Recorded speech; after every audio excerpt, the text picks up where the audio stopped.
దేవుని యొక్క వాక్యం చూసుకున్నాం. హబక్కూకు గ్రంథంలో నుండి 3వ అధ్యాయము, హబక్కూ గ్రంథం 3వ అధ్యాయము 3వ వచనం నుండి 7వ వచనం వరకు చదువుకుందాం. హబక్కూకు గ్రంథము 3వ అధ్యాయము 3వ వచనం నుండి 7వ వచనం వరకు చదువుకుందాం. దేవుడు తేమానులో నుండి బయలుదేరుచున్నాడు, పరిశుద్ధ దేవుడు పారానులో నుండి వేంచేయుచున్నాడు. ఆయన మహిమ ఆకాశమండలమంతటను కనబడుచున్నది. భూమి ఆయన ప్రభావముతో నిండి ఉన్నది. సూర్యకాంతితో సమానమైన ప్రకాశము కనబడుచున్నది. ఆయన హస్తముల నుండి కిరణములు బయలువెళ్ళుచున్నవి. అచ్చట ఆయన బలము దాగియున్నది. ఆయనకు ముందుగా తెగుళ్ళు నడుచుచున్నవి. ఆయన పాదముల వెంట అగ్నిమెరుపులు వచ్చుచున్నవి. ఆయన నిలువబడగా భూమి కంపించును. ఆయన చూడగా జనులందరూ ఇటు అటు తొలుగుదురు. ఆదికాల పర్వతములు బద్దలైపోవును, పురాతన గిరులు అణుగును. పూర్వకాలము మొదలుకొని ఆయన ఇలాగు జరిగించువాడు. కూషీయుల డేరాలలో ఉపద్రవము కలుగగా నేను చూచితిని. మిద్యాను దేశస్థుల డేరాల తెరలు గజగజ వణికెను. చాలు. ఈ రోజున ఈ చదవబడిన వాక్య భాగంలో కొన్ని విషయాలు మనం తెలుసుకుందాం. ఈ 3వ అధ్యాయంలో మనం చూసినప్పుడు హబక్కూకు దేవునికి ప్రార్థన చేయడం బైబిల్ మనం చూస్తాం. ప్రార్థన చేసినప్పుడు దేవుడు కొన్ని విషయాలు హబక్కూకు కొన్ని విషయాలు బయలుపరుస్తూ వచ్చాడు. అది మాత్రమే కాదు, కానీ హబక్కూకు కూడా చాలా విషయాలు మొదటి 2వ అధ్యాయంలో దేవుడు మాట్లాడినటువంటి కార్యములను బట్టి అర్థం చేసుకొని కొన్ని విషయాలు దేవునికి ప్రార్థన చేస్తున్నాడు. అది గత వారం మనం చూసారా? ముఖ్యంగా 2వ వచనం మనం చూసినట్లయితే, సంవత్సరములు జరుగుతుండగా నీ కార్యమును నూతనపరచుము అన్న మాటని హబక్కూకు మాట్లాడుతున్నాడు. అంటే దేవునితో వాళ్ళకి ఒక నూతనమైనటువంటి అనుభవము తరచూ కూడా కలుగుతూ ఉండాలనేటువంటి ఒక ఆశతో అక్కడ హబక్కూకు ప్రార్థన చేశాడు. బహుశా అలా ప్రార్థన చేసిన తర్వాత బహుశా చాలా విషయాలు హబక్కూకు బహుశా ఆలోచన చేస్తున్నాడేమో, లేదా ఆయన చేసిన ప్రార్థనను బట్టి కావచ్చు. కొన్ని విషయాలు ఒక దర్శనంలాగా హబక్కూకు ఇక్కడ 3వ వచనం మనం చూసుకున్నట్లయితే ఒక దర్శనంలాగా చాలా కార్యాలు ఆయన చూస్తూ ఉన్నాడు. కాకపోతే అది దర్శనం అని మనం అనలేదు, ఎందుకంటే ఆయనకి ఏదో దర్శనము కలిగినట్లుగా బైబిల్లో అక్కడైతే మనకి రాయబడలేదు కాబట్టి అది దర్శనం అని మనం అనుకోలేం. కానీ మొత్తానికి ఒకవేళ బహుశా హబక్కూకు కొన్ని విషయాలు జ్ఞాపకం చేసుకుంటున్నాడేమో. కానీ ఒకవేళ జ్ఞాపకం చేసుకుంటున్నాడని ఒకవేళ మనం అనుకున్నా, అది ఎంత లోతుగా ఎంత బలంగా జ్ఞాపకం చేసుకుంటున్నాడంటే, ఒక రకంగా అది తన కళ్ళ ముందు ఆ కార్యము జరుగుతుండగా చూస్తున్నట్లుగా హబక్కూకు ఇక్కడ మాట్లాడతాడు. యాక్చువల్ హబక్కూకు ఏదైతే మాట్లాడుతున్నాడో ఇది జరగబోతున్నటువంటి కార్యం గురించి మాట్లాడుతున్నాడని కాదు. 1-2 సందర్భాలు చిన్న చిన్నవి అలా ఉంటాయి, కానీ యాక్చువల్గా చూసుకుంటే ఇక్కడ హబక్కూకు ఈ 3వ వచనం నుండి మనం చూసుకుంటే ఇజ్రాయేల్ చరిత్ర అంతటిని ఒక్కసారి క్లుప్తంగా జ్ఞాపకం చేసుకుంటున్నాడు.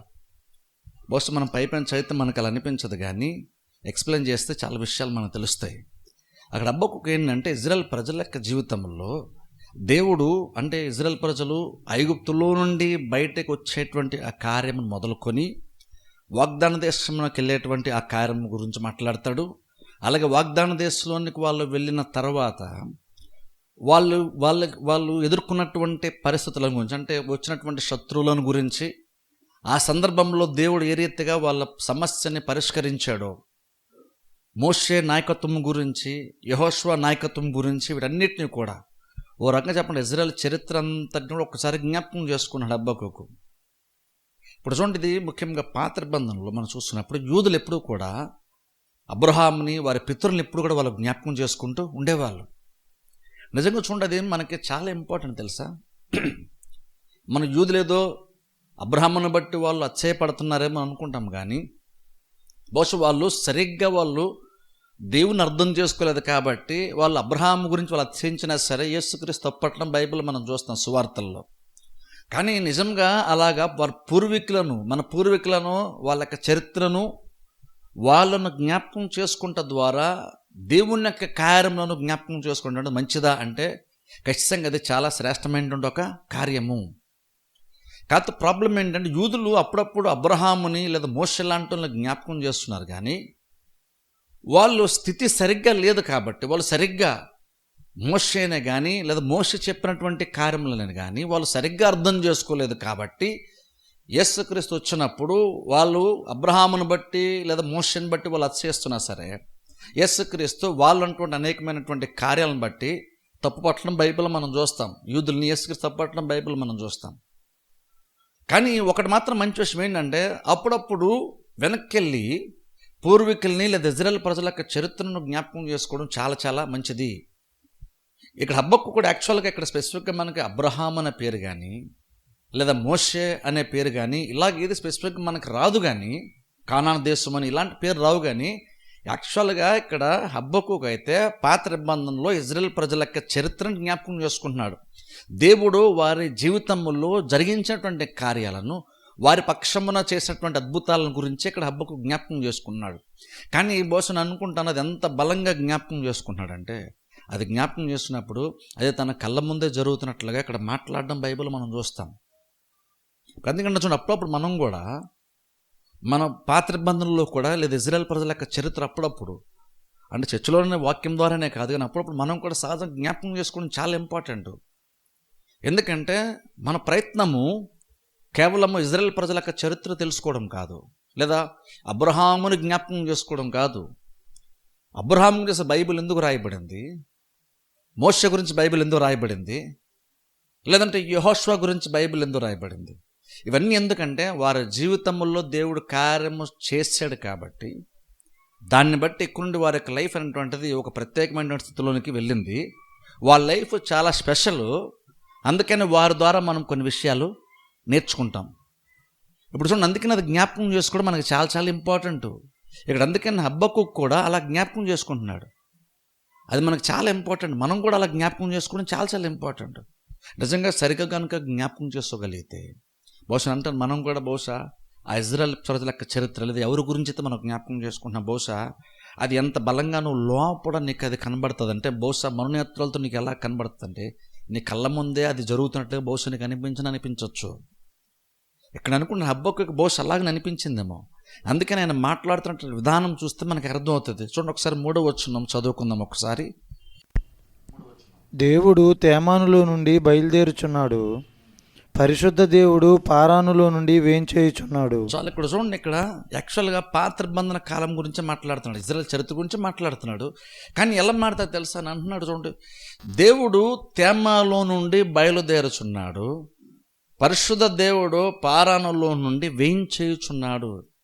కాబట్టి స్పెసిఫిక్గా ఇక్కడ 2 ప్రాంతముల గురించి, ఇక్కడ ఇజ్రాయేల్ దేశంలో 2 ప్రాంతాల గురించి ఇక్కడ మాట్లాడుతూ ఏం చెప్తున్నాడంటే దేవుడు బయలుదేరుచున్నాడు అంటున్నాడు. గమనించండి, దేవుడు మొదటి లైన్లో చూస్తే దేవుడు బయలుదేరుచున్నాడు అన్నాడు, అలాగే 2వ లైన్ చూస్తే దేవుడు వేయించేయుచున్నాడు అన్నాడు. ఇప్పుడు చూడండి, మాటలు ఇంపార్టెంట్. దేవుడు అక్కడ ఎలా మాట్లాడుతున్నాడు అంటే హబక్కూకు ఇప్పటికిప్పుడు తన కళ్ళ ముందు జరుగుతున్నట్లుగా మాట్లాడుతున్నాడు. కానీ ఆ మాటలను బలం ఏంటి తెలుసా, అక్కడ అన్నాడు చూడండి, దేవుడు బయలుదేరాడు అంటున్నాడు. ఇప్పుడు చూడండి, ఆ మాట చాలా ఇంపార్టెంట్. దేవుడు బయలుదేరాడు, దేవుడు వేం చేస్తున్నాడు అంటే దేవుడు వస్తున్నాడు అంటున్నాడు హబక్కూకు. దేవుడు వస్తున్నాడు అంటే నిజంగా దేవుడు వస్తాడా? నిజంగా దేవుడు భూమి మీద మనుషులపై లక్ష్యం ఉంచినప్పుడు, వారి జీవితంలో దేవుడు కార్యములు జరిగించాలనుకున్నప్పుడు దేవుడు నిజంగా వస్తాడా అంటే, దేవుడు చాలా సందర్భంలో ఆయన భూమి మీదకి ఆయన లేదా మనుషుల దగ్గరికి ఆయన వస్తున్నట్లుగా బైబిల్ మనం చూస్తాం. ఇప్పుడు ఎగ్జాంపుల్ చూడండి, ఇజ్రాయెల్ ప్రజలు ఐగుప్తులో 400 సంవత్సరాలు బానిసలుగా ఉన్నప్పుడు వాళ్ళు ఆ బానిసతో బ్రతుకుని వాళ్ళు భరించలేక దేవునికి మొర్రపెట్టారని బైబిల్ మనం చూస్తాం.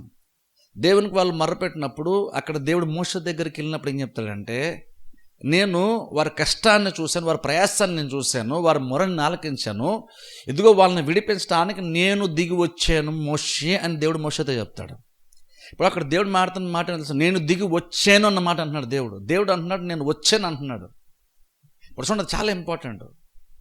అంటే లిటరల్గా ఇప్పుడు చూడండి, వచ్చన్నప్పుడు మనం అంటే దేవుడు పరలోకం వదిలి వచ్చేసాడా అని అలాగా అల్పంగా ఆలోచించొద్దు.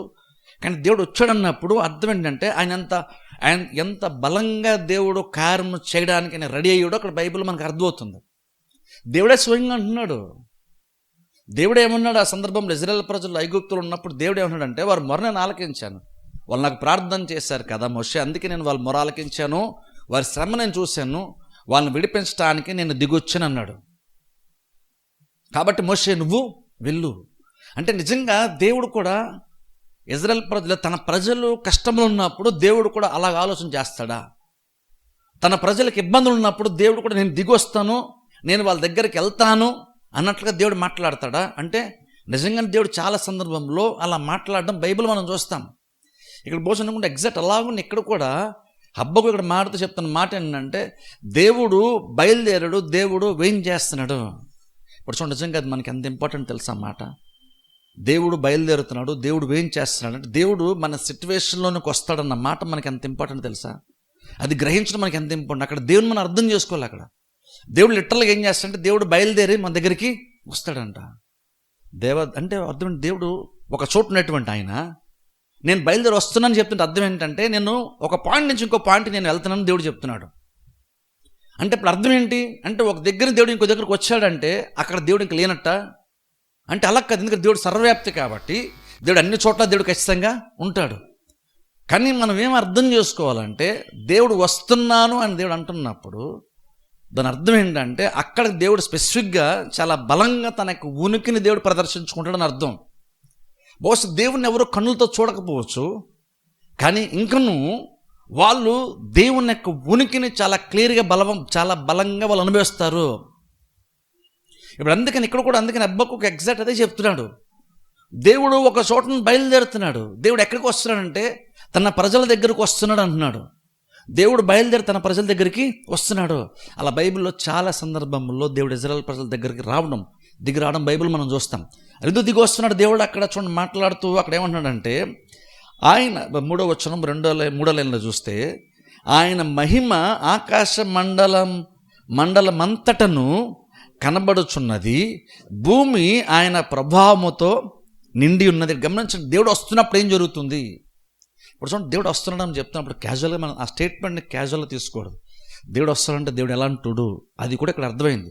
ఏదో దేవుడు వచ్చాడండి అని మాత్రమే చెప్పట్లేదు. దేవుడు వస్తున్నప్పుడు ఎఫెక్ట్స్ ఎలా ఉంటాయి? దేవుడు వస్తున్నప్పుడు, దేవుడు ఒక చోటుకు వస్తున్నప్పుడు ఆయన ఉనికి ఎలా ఉంటుంది, ఎలా కనబడుతుంది అంటే అక్కడ అంటున్నాడు, ఆయన మహిమ ఆకాశం అంతా కనబడుతుంది అంటే అర్థం ఏంటంటే, దేవుడు ఎంత బలంగా వస్తాడంటే, దేవుడు వచ్చినప్పుడు దేవుడు ఎక్కడికైతే వస్తున్నాడో, ఎక్కడైతే దేవుడు బలంగా పనిచేస్తున్నాడో ఆవిడ ఖచ్చితంగా సృష్టి అంతటికీ తెలుస్తుంది. అలాగనే అక్కడ ఉండేటువంటి మనుషులందరూ కూడా చాలా స్పష్టంగా ఆ విషయం అర్థమవుతుంది. దేవుని ఉనికిని ప్రతి వాళ్ళు కూడా గ్రహిస్తారు. ఎందుకంటే దేవుడు అంత మహిమ గలవాడు కాబట్టి ఖచ్చితంగా ప్రతి వాళ్ళు గ్రహిస్తారు.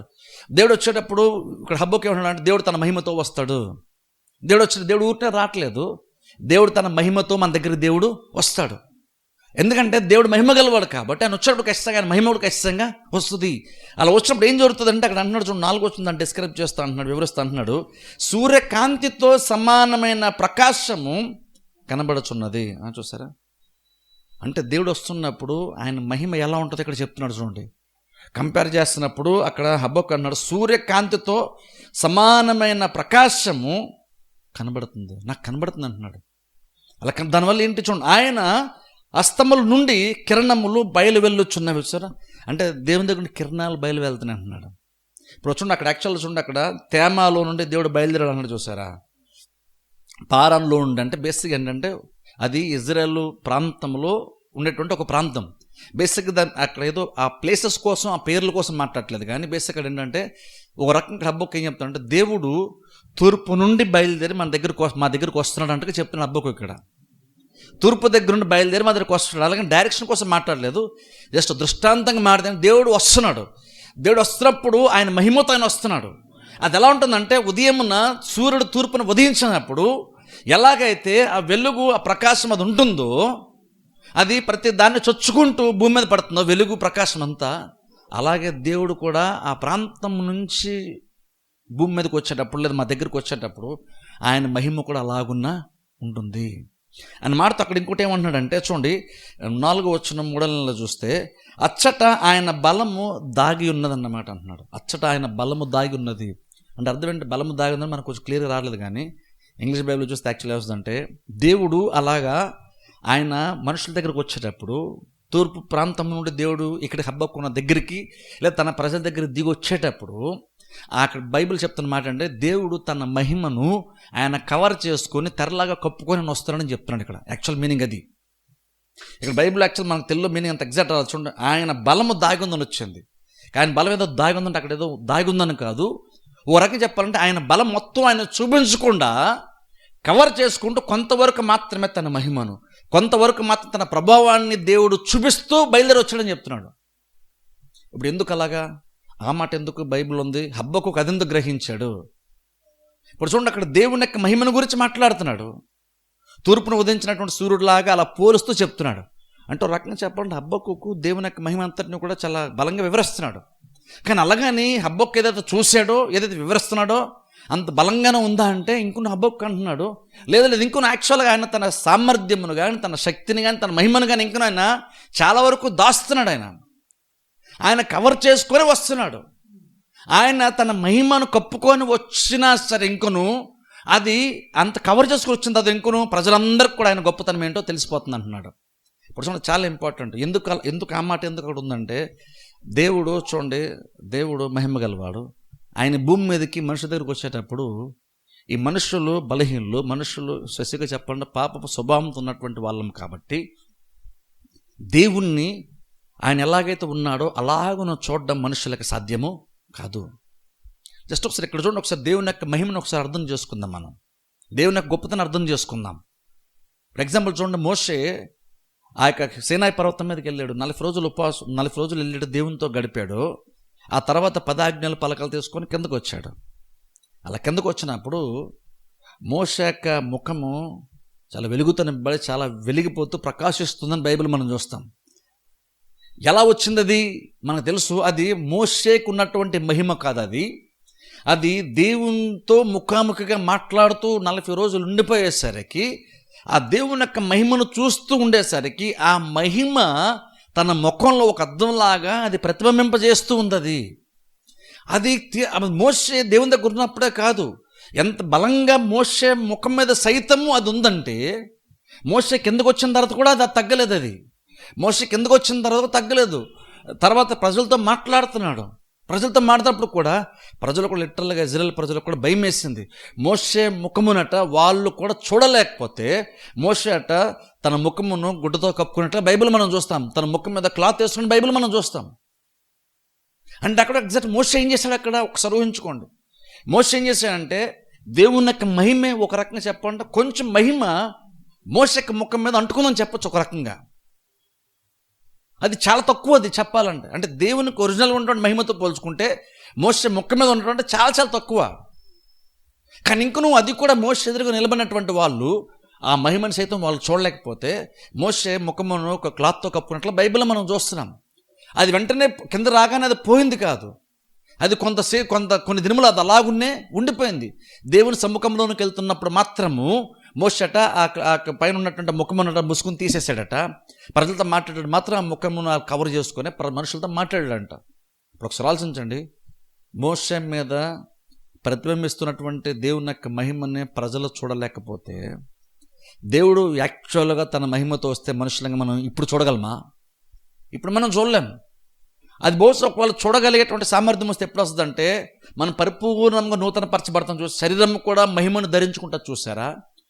అప్పుడు మనము దేవుణ్ణి బహుశా కరెక్ట్గా ఆయన ఉన్నవాడిని ఉన్నట్టుగా మనం చూడగలుగుతామేమో. కానీ ఈ శరీరంలో ప్రస్తుతం ఉన్నప్పుడు మాత్రం మనం యాక్చువల్గా దేవుని యొక్క మహిమను మనం చూడలేము.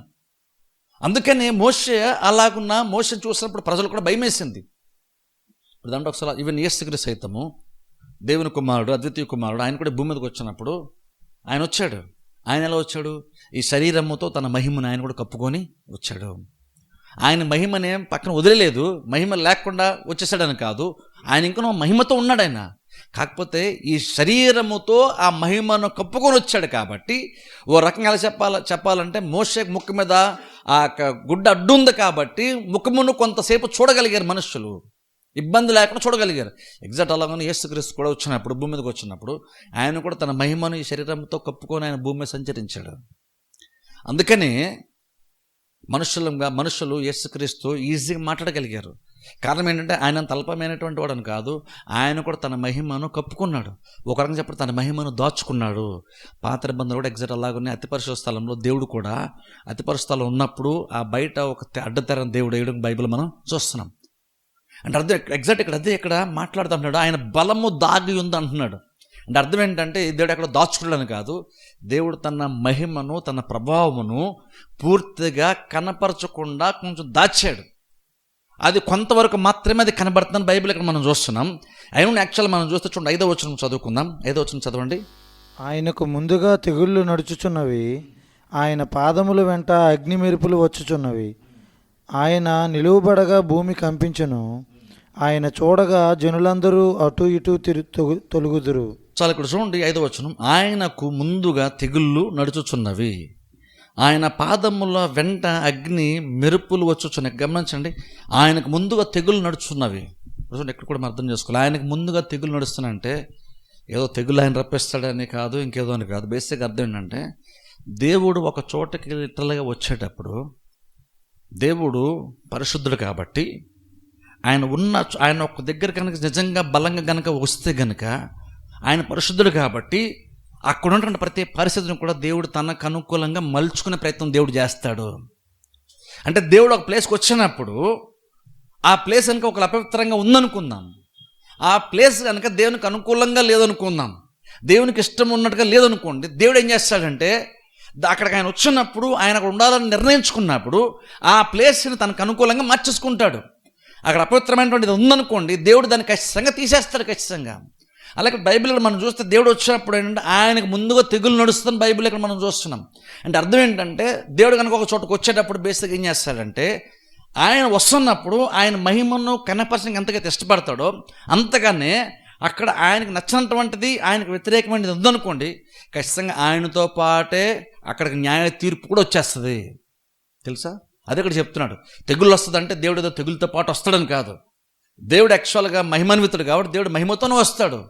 మరి తెగులు గురించి ఇక్కడ ఎందుకు మాట్లాడుతున్నాడంటే దేవుడు కనుక ఒక చోటకు రావాలనుకున్నప్పుడు, దేవుడు ఒక చోటకు వచ్చినప్పుడు ఖచ్చితంగా అక్కడ ప్రతిదీ ఆయనకు అనుకూలంగా ఉండే తీరాలి, ఆయనకు అనుకూలంగా ఉండాలి. అందుకే చూడండి, బైబిల్లో ఇజ్రాయెల్ ప్రజలు ఒక సందర్భంలో తిరుగుబాటు చేసి వాళ్ళు దేవునికి ఇష్టంగా లేనప్పుడు దేవుడు ఏమంటాడు తెలుసా మోషేతో, మోషే నేను నా దూతను పంపిస్తాను, నువ్వు వాళ్ళని తీసుకొని వెళ్ళు, నేను మీతో రాను, ఎందుకంటే నేను వచ్చానంటే నేను అరణ్యముల మధ్యలో మిమ్మల్ని సంహరించేస్తానేమో అన్నమాట అన్నాడు దేవుడు. ఎందుకు ఆ మాట అన్నాడు? నేను గనక మీతో పాటు వస్తే, ఇక్కడ గమనించండి, నేను గనక వస్తే మిమ్మల్ని సంహరించేస్తానేమో అన్నాడు. అంటే అర్థం ఏంటి ఇక్కడ? నేను గనక దాని మీనింగ్ ఏంటంటే నేను గనక వచ్చానంటే అక్కడ ఖచ్చితంగా నా స్టాండర్డ్ తగ్గట్టే అక్కడ ఉండాలి ప్రతిదీ కూడా. నేను ఇక్కడ వచ్చినప్పుడు అక్కడ ప్రతిదీ నాకు అనుకూలంగా ఉండాలి. నాకు అనుకూలం లేనప్పుడు నాలో ఉంటుంటే పరిశుద్ధమైన స్వభావం బేసిక్గా ఏం చేస్తుంటే అక్కడ ప్రతిదాన్ని కాల్ చేసే ప్రయత్నం చేస్తుంది. ఓ రకంగా చెప్పాలంటే అక్కడ ఆటోమేటిక్గా దేవుడు ఆయన పరిశుద్ధుడు, ఆయన నీతి గలవాడు కాబట్టి బేసిక్గా స్వభావమే అది. కాబట్టి ఆయన స్వభావానికి విరుద్ధంగా ఏదున్నా సరే దాన్ని చూస్తూ సహిస్తూ అడ్జస్ట్ అవుతూ దేవుడు ఉండడు. దేవుడు అడ్జస్ట్ అవుతూ ఉండడు. దేవుడు ఏం చేస్తాడంటే దేవుడు ఖచ్చితంగా తీర్పు తీర్చాలి. అందుకని మోషేతో అన్నాడు, నేను కనుక వస్తే బహుశా మిమ్మల్ని నిర్మూలన చేసేస్తానేమో మోషే, ఎందుకంటే నేను మీతో రావాలంటే నా స్టాండర్డ్ వేరు. నేను కనుక మీతో వస్తే అది మీకు నిజంగా గొప్ప ఆశీర్వాదం. నేను కనుక మీతో వస్తే అది గొప్ప యోగ్యత, గొప్ప ఆధిక్యతది. కానీ ప్రాబ్లం ఏంటంటే నేను వస్తున్నప్పుడు అందులో ఎంత మేలు ఉంటుందో, అందులో ఎంత ఆధిక్యత ఉందో అంతగానే తీర్పు అంటే నాతో పాటు వచ్చేస్తుంది. ఎందుకంటే నా ప్రతి చోట ప్రతిదీ నాకు అనుకూలం ఉంటుంది. ఓ దగ్గర నేను వచ్చినప్పుడు అక్కడ నాకు అనుకూలంగా లేనప్పుడు నేను తీర్పు తీర్చకుండా నేను ఉండలేను. అది నా యొక్క స్వభావం. అందుకని ఎప్పుడైనా సరే నాకు వ్యతిరేకమైనది నా కళ్ళ ముందు కనబడినప్పుడు నాలో ఉన్నటువంటి ఆ స్వభావం ఏదైతే ఉందో, తీర్పు తీర్చేటువంటి న్యాయ తీర్పు తీర్చే స్వభావం ఏదైతే ఉందో అది ఆటోమేటిక్గా బయటకు వచ్చేస్తుంది. దాన్ని బట్టి నేను ఆటోమేటిక్గా నేను తీర్పు తీరుస్తాను. అలా తీర్పు తీర్చాల్సిన టైం వచ్చినప్పుడు తీర్పు తీరిస్తే వ్యతిరేకమైన ప్రతి దాన్ని కూడా నేను నిర్మూలన చేసేస్తాను. అందుకని దేవుడు అప్పుడు మోషేతో అన్నాడు, నేను రానులే, వస్తే బహుశా నేను మిమ్మల్ని అందరూ సంహరించేస్తాను. ఎందుకంటే మీరు అసలు నా మాట అనట్లేదు, మీరు నాకు అనుకూలంగా మీరు చేయట్లేదు. కాబట్టి నేను కనుక మీతో రావాలంటే నేను మీ మధ్యన ఉండాల్సి వస్తే కనుక అది ఖచ్చితంగా నాతో పాటు న్యాయ తీర్పు కూడా ఖచ్చితంగా బలంగా పనిచేస్తుంది. అందుకని దేవుడు అన్నాడు మోషేతో, నేను మీతో రాను. ఇక్కడ అదే ఎగ్జాక్ట్ హబక్కూకు చెప్తున్నాడు. అందుకే చూడండి, బైబిల్ మనం చూస్తే ఐగుప్తులు ఇజ్రాయెల్ ప్రజలు ఉన్నప్పుడు మొరపెట్టినప్పుడు దేవుడు ఆలకించాడు, మోషేని పంపించాడు కిందకి. కానీ ఫరో మోషే యొక్క మాట లేదు, దేవుని యొక్క మాట వినలేదు. అప్పుడేమైంది? ఇజ్రాయెల్ ప్రజలే కానీ ఐగుప్తు ప్రజలే కానీ దేవుడు ఉన్నప్పుడు అక్కడ సిచ్యువేషన్ ఎలా ఉంటుందో ఆ న్యాయ తీర్పుని వాళ్ళ కళ్ళ ముందు ఫస్ట్ హ్యాండ్గా వాళ్ళు ఎక్స్పీరియన్స్ చేశారు. ఆ టైంలో ఐగుప్తు రాజ్యంలో ఆ తెగులు వచ్చినప్పుడు, వాళ్ళని ఇజ్రాయెల్ ప్రజలను బయట పంపించిన ఫరో రాజు ఇష్టపడినప్పుడు దేవుడు అనేక రకాల తెగుళ్ళు పంపించాడు. చూసారా? ఆ తెగులన్నీ కూడా ఫరో రాజు సైతం ఎక్స్పీరియన్స్ చేశాడు. ఇజ్రాయెల్ ప్రజలు కూడా ఐగుప్తులో ఉన్నప్పుడు వాళ్ళు కూడా దేవుడు ఉన్నప్పుడు అక్కడ సిచ్యువేషన్ ఎలా ఉంటుందో వాళ్ళు చూశారు. దేవుడు కనుక తీర్పు తీర్చాల్సి వస్తే, తీర్పు తీరిస్తే, తనకి బలమును తనకి సామర్థ్యమును కనుక దేవుడు ప్రదర్శించడం స్టార్ట్ చేస్తే అదంత భయంకరంగా ఉంటుందో. ఐగుప్తు ప్రజలకు జరుగుతున్నటువంటి కార్యాలను కన్నులారా ఇజ్రాయెల్ ప్రజలు కూడా చూశారు. ఐగుప్తు ప్రజల జీవితాల్లో రాజ్యంలో ఏం జరిగిందో ఇజ్రాయెల్ ప్రజలు చూశారు. పోనీ అక్కడితో అయిపోయిందా అంటే, అదా స్వయంగా ఇజ్రాయెల్ ప్రజలే వాళ్ళు కూడా దేవుని యొక్క మాటను కాదన్నప్పుడు వాళ్ళ లైఫ్లో కూడా కొన్ని కార్యాలను దేవుడు తీర్పు తీర్చినప్పుడు కూడా అది వాళ్ళు కూడా అనుభవించారు. అది చాలా సందర్భంలో తెలుసా, చాలా అనుభవించారు. ఎగ్జాంపుల్ మనం చూసుకున్నాం అనుకోండి, దేవుడు వాళ్ళకి మన్నాను కురిపిస్తున్నాడు. కానీ ఒక మొమెంట్ వచ్చినప్పుడు వాళ్ళు ఏమన్నారంటే, పద్దాక మాకు మన్నానేనా, మాకు మాంసము కావాలి. ఇప్పుడు చూడండి, దేవుడు వాళ్ళతో పాటు వస్తే ఎలా ఉంటుందో చూడండి ఒకసారి. దేవుడు వాళ్ళతో పాటు వస్తే ఎలా ఉంటుందంటే, వాళ్ళేమో దేవుడేమో వాళ్ళకి మన్నా ఇస్తుంటే వాళ్ళేమో మన్నా తిని మాకు బోరు కొట్టింది, మాకు మాంసమే కావాలన్నారు.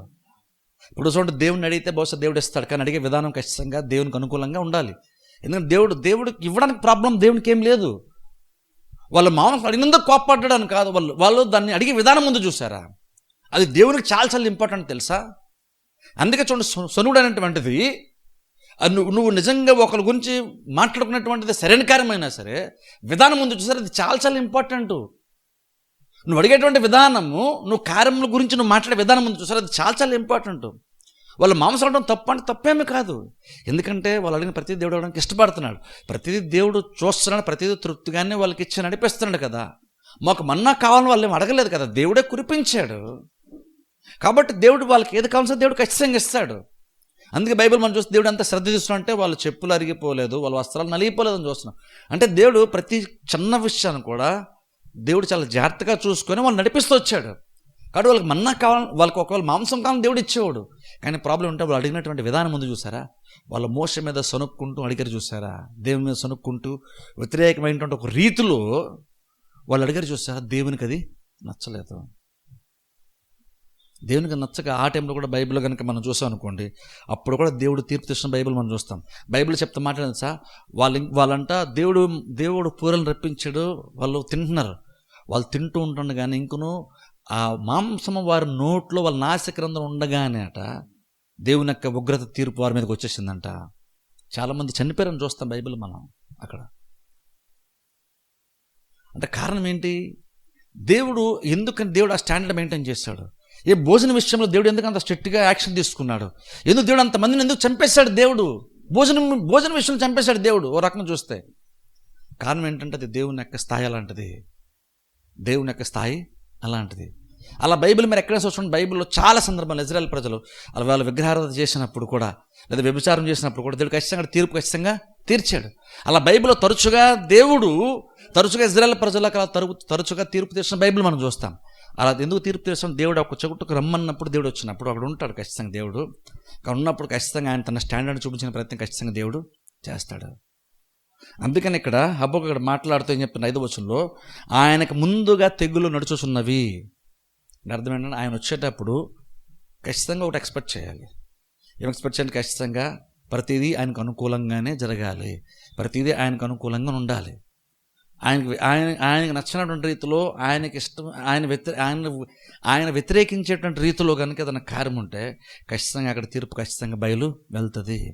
అంటే రకంగా ఎలా ఉంటుందంటే, దేవుడు వస్తున్నప్పుడు ఆయన సన్నిధిలో దేవునికి అనుకూలంగా ఉండేటువంటి వాళ్ళకి ఎంత సంతోషము ఆశీర్వాదం ఉంటుందో, దేవుని వ్యతిరేకం ఉండేటువంటి వాళ్ళకి అంత ఇబ్బందులు ఖచ్చితంగా ఉంటుందని ఇక్కడ దేవుడు చెప్తున్నాడు. హబక్కూకు లిటరల్గా దేవుని యొక్క శక్తిని, దేవుని యొక్క సామర్థ్యంను ఆ యాంగిల్లో కూడా చూశాడు.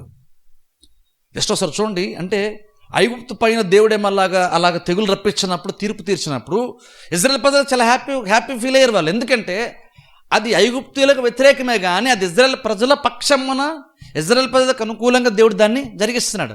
అది హ్యాపీనే వాళ్ళకి. కానీ ఆ తర్వాత అందులోంచి ఐగుప్తులోని బయటకు వచ్చిన తర్వాత ఐగుప్తు ప్రజల్లో దేవుడు ఏ వ్యతిరేకతనైతే చూశాడు, అలాంటిది వీళ్ళు కూడా కనుమన్నప్పుడు దేవుడు వీళ్ళకు కూడా తీర్పు తీర్చాడు. అది ప్రాబ్లం ఏంటంటే అది వీళ్ళకి నచ్చలేదు. అంటే అర్థం ఏంటంటే అన్యుడు లేదంటే తన సొంత వాడు అనేటువంటి దేవుని దగ్గర డిఫరెన్స్ బేసిక్గా లేదు. దేవుడు ఎప్పుడూ తన స్టాండర్డ్ అలా మెయింటైన్ చేసుకుంటాడు. దేవుడు మనుషులను బట్టి మారిపోయేటువంటి వాడు యాక్చువల్గా అయితే కాదు. దేవుడు అందుకంటే దేవుడు ఒక చోట ఉన్నప్పుడు ఖచ్చితంగా ఈ రెండు మనం ఎక్స్పెక్ట్ చేయాలి. అక్కడ సంతోషం ఉంటుంది, తృప్తి ఉంటుంది, ఆశీర్వాదం ఉంటుంది. అలాగే దేవునికి అనుకూలం లేకపోతే ఇలా కూడా దేవుడు తీర్పు కూడా తీరుస్తాడు. అందుకని అక్కడ హబక్కూకు మాట్లాడుతున్నాడు, ఆయన ముందుగా తెగుళ్ళు నడుచున్నాడు. అంటే అర్థం దేవుడు దగ్గరికి వస్తున్నప్పుడు, దేవుడు బయలు వెళ్ళాడు, ఏం చేస్తున్నాడు చూసారా, దేవుడు వచ్చేటప్పుడు అలా కూడా కార్యాలు జరుగుతాయి. దేవునికి అనుకూలంగా లేకపోతే ఆయన నేచర్ ఆయన స్వభావాన్ని తగ్గట్టు అక్కడ పరిస్థితి లేకపోతే కనుక దేవుడు అక్కడ కూడా ఇన్స్టెంట్గా దేవుడు తీర్పు కూడా తీరుస్తాడు. అదే ఇక్కడ చెప్తున్నాడు. ఆ తర్వాత అన్నాడు చూడండి, ఆయన పాదముల వెంట అగ్ని మెరుపులు వచ్చుచున్నవి. 6వ వచనం చదవండి. ఆయన నిలువబడగా భూమి కంపించును, ఆయన చూడగా జనులందరూ ఇటు అటు తొలుగుదురు. ఆదికాల పర్వతములు బద్దలైపోవును, పురాతన గిరులు అణుగును. పూర్వకాలము మొదలుకొని ఆయన ఎలాగూ జరిగించువాడు. చాలా ఇక్కడ చూడండి 6వ వచనం అంటున్నాడు ఆయన నిలవబడగా భూమి కంపించును. ఇక్కడ సృష్టి గురించి మాట్లాడుతున్నాడు. ఆయన చూడగా జనులందరూ ఇటు అటు తొలగుదురు. గమనించండి, దేవుడు వచ్చినప్పుడు ఎలా ఉంటుందంటే ఇక్కడ ఓ రకంగా హబక్కూకు ఏం మాట్లాడుతున్నాడంటే, దేవుడు వచ్చినప్పుడు ఆయన ఏదో చాలా భారీగా చాలా బలంగా వస్తాడు.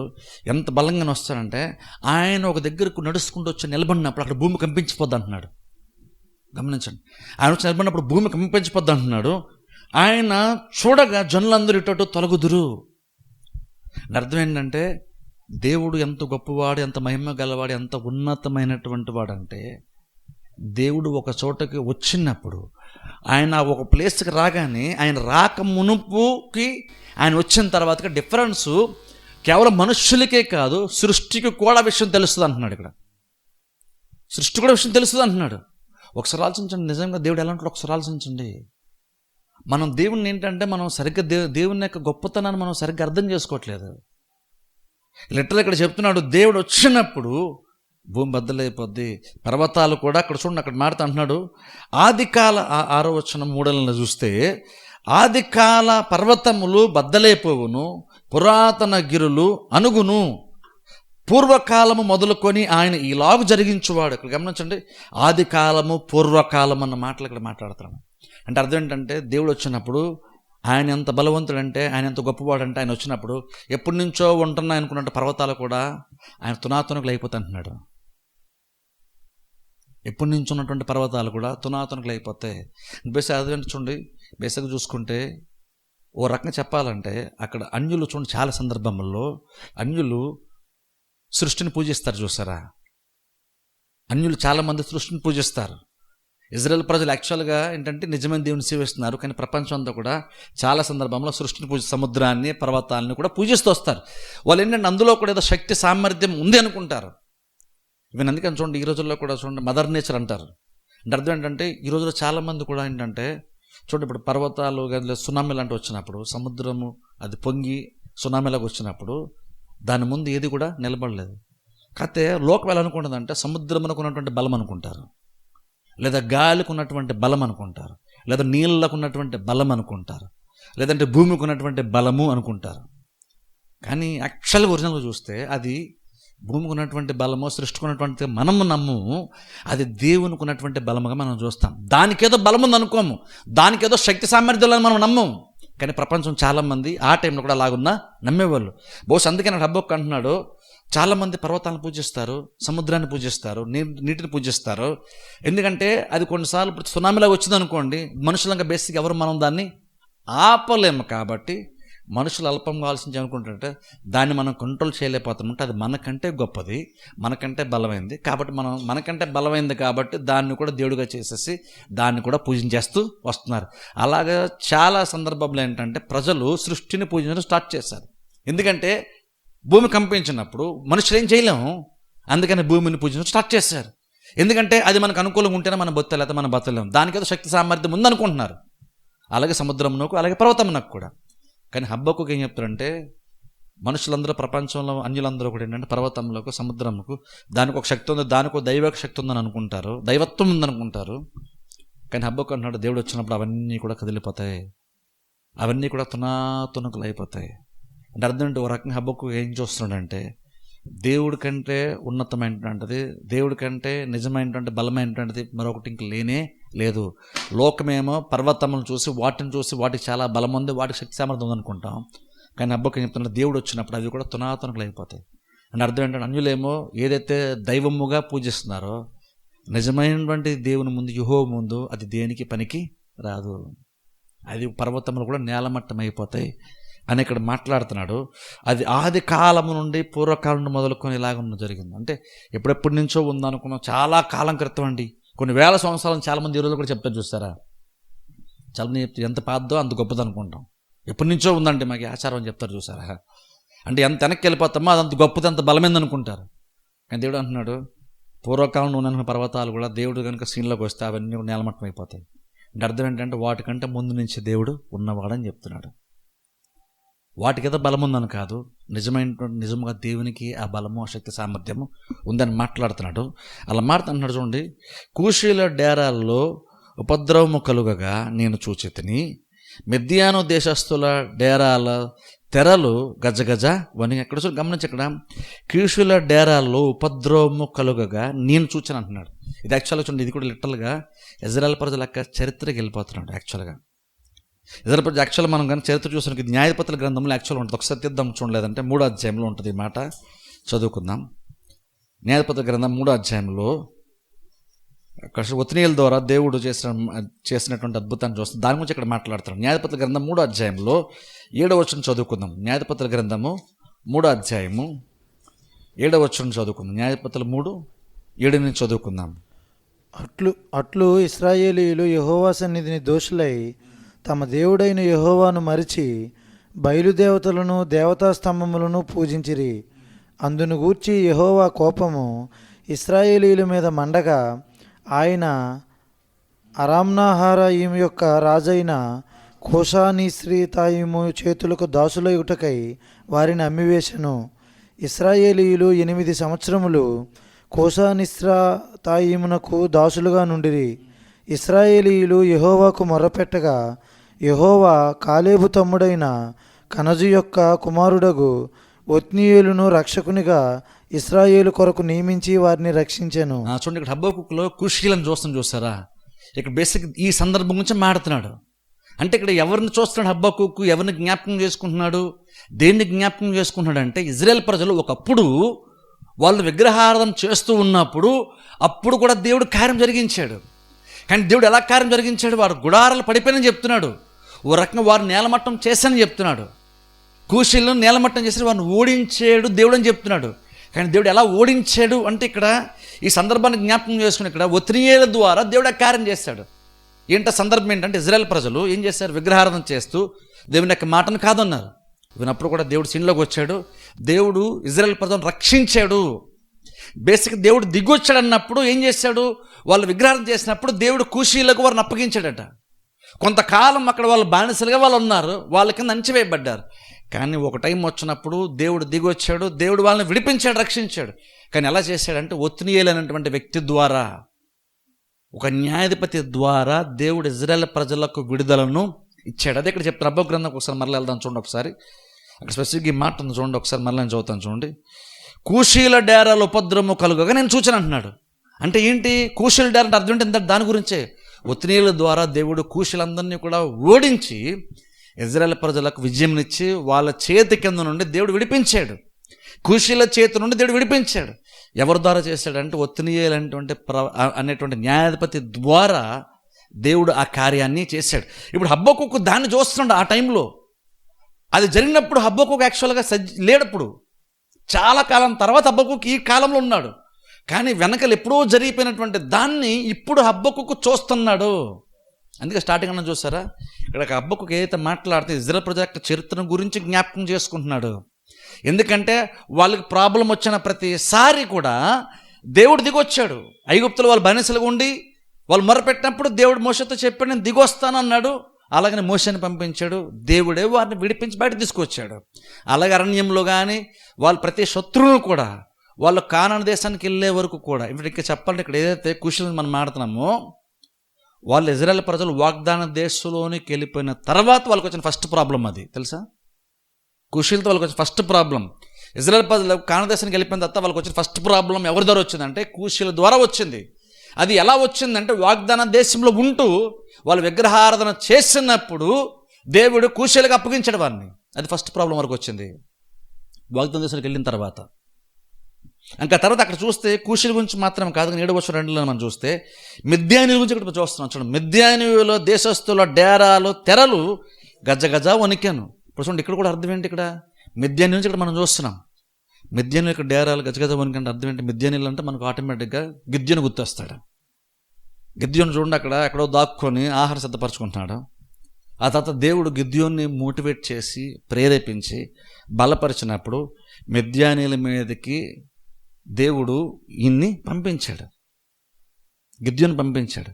గిద్యోను వెళ్ళి యుద్ధం చేసి ఇజ్రాయెల్ ప్రజలకు విజయాన్ని చేకూర్చాడు. అదే ఇక్కడ మాట్లాడితే మిద్యాను దేశస్తుల డేరాలో తెరలు గజగజ వణికెను అంటే అర్థం ఏంటంటే గిద్యోను యుద్ధం చేశాడు. కానీ అలాగని గిద్యోను స్వతహాగా తన సొంత బలంతో కార్యం చేశాడా? కాదు. ఎందుకంటే గిద్యోనే ఆ మొమెంట్లో చాలా భయపడుతున్నాడు.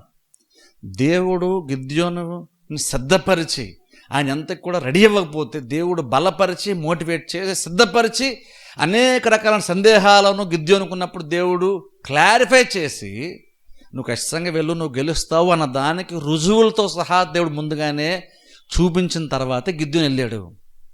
అదేం ప్రూవ్ చేస్తుంది? అదేం ప్రూవ్ చేస్తుంది? గిద్యోను అంత బలంగా కార్యాలను జరిగించాడు. 300 మంది వెళ్ళి కార్యం జరిగించాడు. కానీ ఇది ఎలా జరిగింది ఆ కార్యము? నిజంగా గిద్యోనుకి అంత సామర్థ్యం, అంత కెపాసిటీ ఉందా? గిద్యోను ద్వారానే ఇజ్రాయెల్ ప్రజలకు విడుదల వచ్చిందా? ఖచ్చితంగా అది కాదు.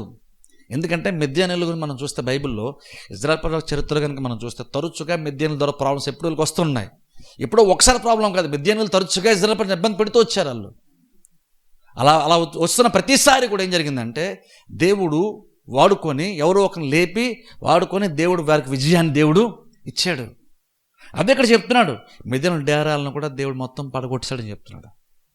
ఇదంతా దేని గురించి మాట్లాడతాడు? ఎందుకు దేని గురించి చెప్తున్నాడంటే తన ప్రజలకు ఇబ్బంది వచ్చినప్పుడు, తన ప్రజలకు ప్రాబ్లం వచ్చినప్పుడు దేవుడు ఎలాగ దిగివచ్చి మనుషుల ద్వారా ఇజ్రాయెల్ ప్రజలకు సహాయం చేశాడో, వారికి విజయాన్ని ఇచ్చాడో, వారిని పైకి తీసుకొచ్చాడో అదంతా కూడా హబక్కూకు జ్ఞాపకం చేసుకుంటున్నాడు. జ్ఞాపకం చేసుకున్నాడు అంటే ఆయన దాన్ని చూశాడా, ఆయన అనుభవించిందని జ్ఞాపకం చేసుకున్నాడంటే యాక్చువల్గా అనుభవించింది కాదు. బహుశానే ఇజ్రాయెల్ చరిత్ర బహుశా వాళ్ళకి స్టోరీగా వాళ్ళ పూర్వీకులు చెప్పినప్పుడు వినుంటాడేమో, కానీ ఇప్పుడు దాన్ని జ్ఞాపకం చేసుకుంటున్నాడు. ఇప్పుడెందుకు జ్ఞాపకం చేసుకున్నాడు ఆ విషయాన్ని? సందర్భాన్ని బట్టి చూస్తే మొదటి 2 వచనాలు ఏమన్నాడు? నీ కార్యాలు నూతనపరచు ప్రభువా అన్నాడు. చూసారా? నిన్న తర్వాత ఆ తీర్పు వస్తుంది కదా, ఎలాగైనా తీర్పు, దేవుని యొక్క తీర్పు వచ్చేస్తుంది ఇజ్రాయెల్ ప్రజల మీదకి. కానీ ఇప్పుడు హబక్కూకు ఉన్నట్టు ఒక ఏకైక నిరీక్షణ ఏంటో తెలుసా? నిరీక్షణ అంటే ఇప్పుడు తీర్పు మా మీదకి వస్తుంది. కానీ హబక్కూకు వెనక్కి వెళ్ళి దేవుని యొక్క కార్యం అన్నింటినీ కూడా జ్ఞాపకం చేసుకునేటప్పుడు ఆయనకు వచ్చినటువంటి ఒక నిరీక్షణ ఏంటంటే దేవుడు గతంలో ఎలాగో పనిచేశాడు కదా. చాలా సందర్భముల్లో అంటే ఎక్కడి నుంచి ఇజ్రాయెల్ ప్రజలు ఐగుప్తులు ఉన్న దగ్గర నుండి వాళ్ళు వాగ్దాన దేశానికి వెళ్ళారు. వాగ్దాన దేశంలో కూడా మరలా వాళ్ళ అవిధేయతను బట్టి కొన్ని ఇబ్బందులు వచ్చినప్పుడు దేవుడు ఇంకొను వాళ్ళని రక్షించాడు కదా గిద్యోను లాంటి వాళ్ళ ద్వారా.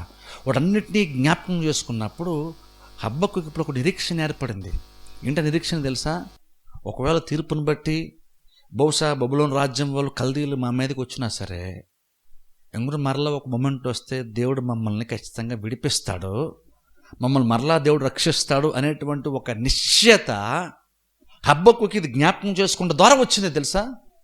ఇంకా వచ్చేవారం నెక్స్ట్ వీక్ మనం చూస్తాం కొన్ని విషయాలు కింద చదివిన మాటలను బట్టి చూస్తే ఆ నిరీక్షణ హబక్కూకు వచ్చేసింది ఇప్పుడు. ఎందుకంటే మొదటి 2 అధ్యాయాలు ఏంటంటే వాళ్ళ మీద శ్రమలు చాలా భయంకరంగా వస్తాయని దేవుడు చెప్పాడు, చాలా ఇబ్బందులు ఎదుర్కొంటారు, చాలా సమస్యలు వస్తాయని దేవుడు చెప్పాడు. మరి అన్ని సమస్యలు కళ్ళ ముందు ఉన్నప్పుడు ఇంకేం జ్ఞాపకం చేసుకుంటాడు హబక్కూకు నిరీక్షణకి ఆధారం ఎక్కడిది అంటే ఆయన ఏంటంటే వెనక్కి వెళ్ళి దేవుని యొక్క కార్యాలను జ్ఞాపకం చేసుకుంటున్నాడు. అంటే దేవుని కార్యాలు జ్ఞాపకం చేస్తున్నప్పుడు ఏం అర్థం అవుతుంది మనకి? నువ్వు సరిగ్గా జ్ఞాపకం చేసిన ఏం అర్థమవుతుంది అంటే దేవుడు ఎలా అంటాడో నీకు అర్థమవుతుంది. దేవుడు ఎలా అంటాడో నీకు అర్థమవుతుంది. ఇదంతా ఎందుకు జ్ఞాపకం? అప్పుడు దేవుడు అలా చేశాడు, ఇలా చేసి ఎందుకు చెప్తున్నాడు? అప్పుడు అలా చేశాడంటే దేవుడు మరలా దాన్ని మా లైఫ్లో కూడా దేవుడు చేస్తాడు అని హబ్బకు జ్ఞాపకం చేసుకుంటున్నాడు. అందుకనే నా ప్రాణమ యెహోవాను సన్నతించు, ఆయన చేస్తున్న ఉపకారాలు దేన్ని కూడా మర్చిపోద్దంటే మీనింగ్ అదే.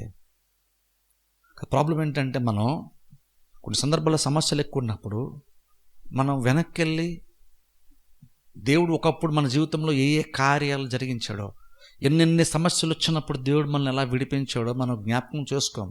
అదే మనకు ఉన్నటువంటి ప్రాబ్లం ఉన్నాడు. ఎంతసేపు ఆ ప్రాబ్లం మీదే తర్జన పడుతూ దాని గురించి ఆలోచిస్తూ దాన్నే ధ్యానిస్తాం, దాని గురించే జ్ఞాపకం చేసుకుంటాం. కానీ దాన్ని ప్రాబ్లం వచ్చినప్పుడు దానికంటే వెనక్కి వెళ్ళిపోయి ఇంతకుముందు మనకు చాలా ప్రాబ్లమ్స్ వచ్చినాయి కదా, వాటి అన్ని రకరకాల సమస్యలు వచ్చినప్పుడు దేవుడు ఎలాగ మనల్ని విడిపించాడో దాన్ని మనం జ్ఞాపకం చేసుకోము. కానీ హబ్బక్కుకు చూడండి, అంత ధైర్యం ఎలా వస్తుంది? హబ్బక్కుకి మోటివేషన్ ఎలా వస్తుంది? నిరీక్షణకు ఆధారం ఎక్కడి నుండి వస్తుందంటే హబ్బక్కుకు వెనక్కి వెళ్ళిపోయి అన్నింటినీ జ్ఞాపకం చేసుకున్నప్పుడు హబ్బక్కుకి నిరీక్షణ ఏర్పడుతుంది. హబ్బక్కుకి నిరీక్షణ ఏర్పడుతుంది. ఏంటంటే నిరీక్షణ అంటే దేవుడు ఎల్లప్పుడూ కోపగించేటువంటి వాడు కాదు. ఆ విషయం గుర్తొస్తుంది. ఒకసారి ఊహించుకోండి, మన ముందు దేవుడు ఒక శిక్షణ మాట్లాడుతున్నప్పుడు శిక్షణ దాటి మనం చూడగలమా? దేవుడు పనిష్మెంట్ గురించి మాట్లాడుతున్నప్పుడు మనందరం షాక్ అయిపోతాం, పనిష్మెంట్ కోసం మాత్రమే ఆలోచిస్తాం. దాన్ని దాటి ఒక్క అడుగు కూడా మనం ముందుకేసి ఆలోచించలేం. మనం అంత దూరం మన మనస్సు మన ఆలోచన వెళ్ళదు యాక్చువల్గా అయితే. కానీ హబ్బక్కుకు ఎక్కడెక్కడి నుంచి ఏంటంటో విషయాలన్నీ జ్ఞాపకం చేసుకుంటున్నాడు. దేవుడు సీన్లోకి వచ్చినప్పుడు ఎలా ఉంటుంది, ఆయన మహిమతో వచ్చినప్పుడు సృష్టి ఎలా స్పందిస్తుంది, సృష్టి ఎలా రియాక్ట్ అవుతుంది, మనుషులు ఎలా రియాక్ట్ అవుతారు, వీటన్నింటినీ జ్ఞాపకం చేసుకుంటున్నాడు. ఎందుకని అవన్నీ జ్ఞాపకం చేసుకున్నప్పుడు హబ్బక్కుకు అర్థమైన విషయం ఏంటంటే ఒకప్పుడు ఇజ్రాయేల్ ప్రజలు కూడా విగ్రహారాధన చేసినప్పుడు ఒత్నియేలు అనేటువంటి వ్యక్తి ద్వారా దేవుడు మా పూర్వీకులను విడిపించాడు కదా. అలాగే గిద్యోను ద్వారా కూడా దేవుడు మాకు విజయాన్ని ఇచ్చాడు కదా. అలా జరిగినప్పుడు ఈసారి కూడా ఖచ్చితంగా దేవుడు అదే రిపీట్ అవుతుంది కదా అనేటువంటి ఒక ఆలోచన హబ్బక్కుకి వస్తుంది. అప్పుడేమవుతుంది? సమస్యలకు వచ్చేస్తుంది. సమస్యను దాటి దేవుడు చేయబోయేటువంటి కార్యాన్ని హబ్బక్కుకు చూడగలుగుతున్నాడు. వెంటనే చూడండి, దీనికి అలాగున్న ఒక మన కళ్ళ ముందు ఉన్నటువంటి ప్రాబ్లంలో కూడా అంతలాగా చూడడం అంటే అది ఎంత ఇంపార్టెంట్ తెలుసా? అది మనకి ఎంత అవసరం. ప్రాబ్లమ్స్ ఉన్నప్పుడు అలా ఆలోచించడం ఎంత ఇంపార్టెంట్ తెలుసా? మనకి జ్ఞాపకం చేసుకోవడం ఎంత ఇంపార్టెంట్ మనకి. అలా జ్ఞాపకం చేస్తున్నప్పుడు ఖచ్చితంగా చెప్తున్నాను, నువ్వు కనుక సరిగ్గా జ్ఞాపకం చేసుకోగలిగితే కనుక ఖచ్చితంగా నిరీక్షణ ఏర్పడుతుంది. ఎందుకంటే కేవలము మనుషుల్ని జ్ఞాపకం చేసుకోవడం హబ్బక్కుకు, ఆ మనుషులు దేవుడు వివరించినటువంటి తీరు విధానం ఉంది చూసారా, ఆ విధానాన్ని జ్ఞాపకం చేసుకున్నప్పుడు దేవుడు గుర్తొస్తున్నాడు. దేవుడు గుర్తొచ్చడానికి అర్థమైంది ఏంటంటే ప్రతిసారి మా పూర్వీకుల జీవితంలో వాళ్ళకి చాలా సమస్యలు వచ్చినాయి, వాళ్ళు చాలా వ్యతిరేకంగా జీవించారు, దేవుడు వాళ్ళని శ్రమల పాలు చేసాడు, అప్పగించాడు. కానీ ఇంక నువ్వు దేవుడు దిగొస్తున్నాడు కదా, దేవుడు విడిపిస్తున్నాడు కదా వాళ్ళని. అలాగే ఖచ్చితంగా మమ్మల్ని కూడా దేవుడు శ్రమల పాలు చేసి అక్కడితో మమ్మల్ని వదిలేడు. తర్వాత మళ్ళీ ఏదో రకంగా దేవుడు మమ్మల్ని కూడా విడిపిస్తాడు, మమ్మల్ని కూడా మళ్ళా తీసుకొచ్చి స్థిరపరుస్తాడు అనేటువంటిది హబ్బక్కుకు అర్థమైంది. అందుకని ఆ తర్వాత ఎందో వచ్చింది అని మాట్లాడుతున్నప్పుడు వేరేగా మాట్లాడతాడు హబ్బక్కుకు. ఏముంటుంది తెలుసా, మనం కూడా ఎగ్జాక్ట్ అలాగే ఆలోచించాలి. సమస్యలు ఉన్నప్పుడు ఒకప్పుడు దేవుడు మన జీవితంలో ఎలా కార్యం చేస్తాడు, బేసిక్ దేవుని యొక్క నేచర్ ఏంటి, దేవుని యొక్క స్వభావం ఏంటి, ఆయన మనుషులతో ఆయన ఎలా వ్యవహరిస్తాడు, గతంలో మనతో ఎలా వ్యవహరించాడు దేవుడు, సమస్యలు వచ్చినప్పుడు ఎలా వ్యవహరించాడు దేవుడు, వాటన్నింటి జ్ఞాపకం చేసినప్పుడు నిజంగా అంటున్నాను మనకు చాలా ధైర్యం వస్తుంది తెలుసా. అందుకనే దేవుడు ఇజ్రాయెల్ చరిత్రను కూడా వాళ్ళకి ఇజ్రాయెల్ ప్రజలకు ఇచ్చాడు. అందుకనే తరచుగా వేరే తరాలు వచ్చినప్పుడు, కొత్త తరాలు వచ్చినప్పుడు పిల్లలకి మీ పూర్వీకుల గురించి, దేవుడి గురించి, దేవుని యొక్క కార్యాల గురించి చెప్పండి అని కూడా దేవుడు చెప్పాడు. ఎందుకని?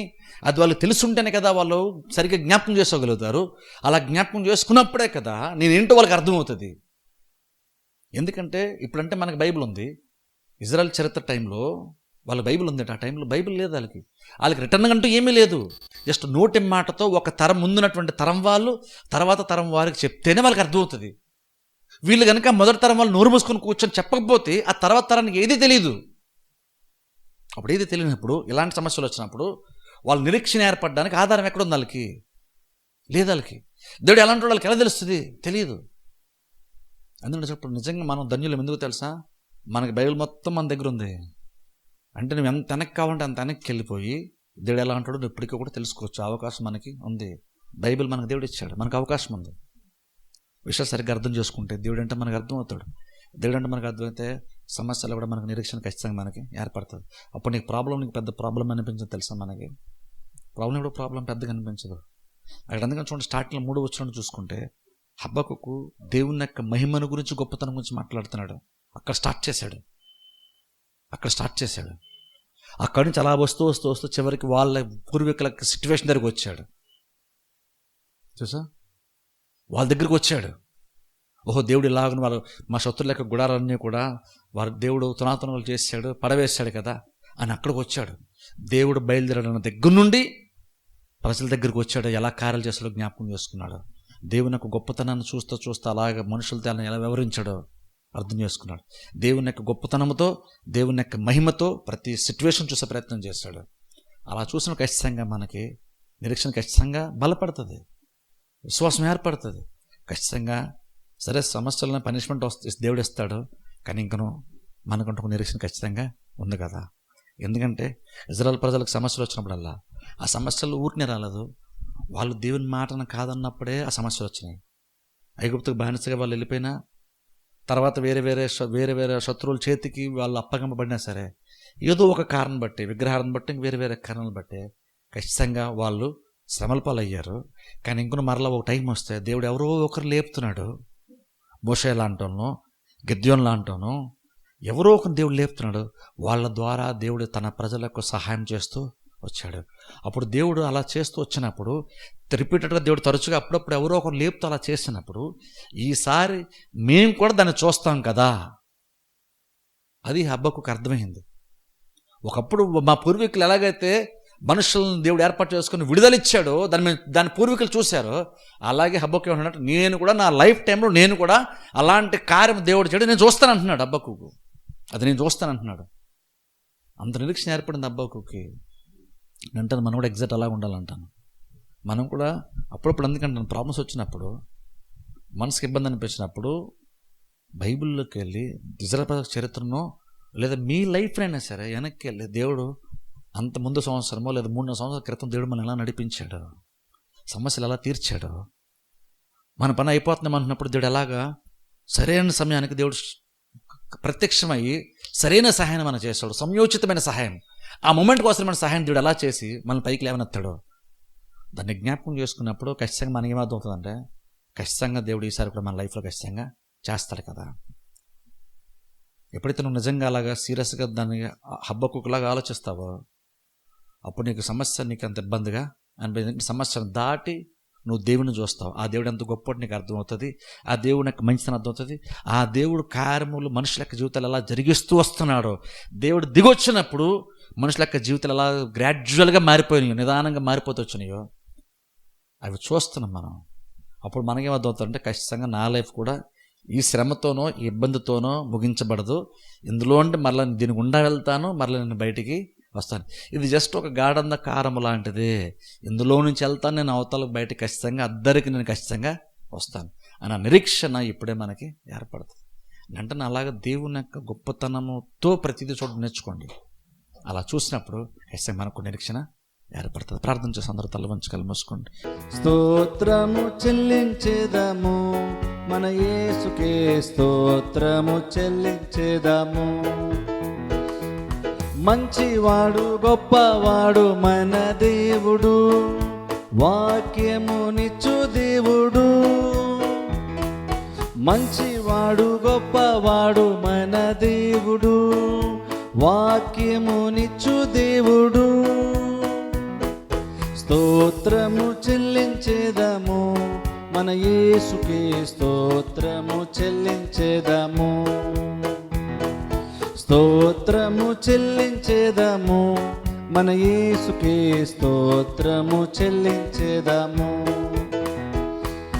యెరికో మనకు ముందు వచ్చిన యేసు మనకు ముందే నిల్చును. యెరికో మనకు ముందు వచ్చిన యేసు మనకు ముందే నిల్చును.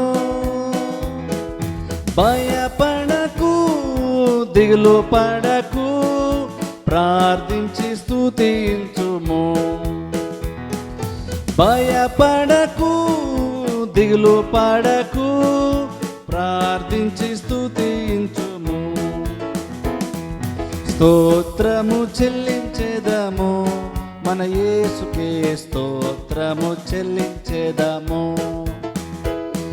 స్తోత్రము చెల్లించెదము మన యేసుకే స్తోత్రము చెల్లించెదము.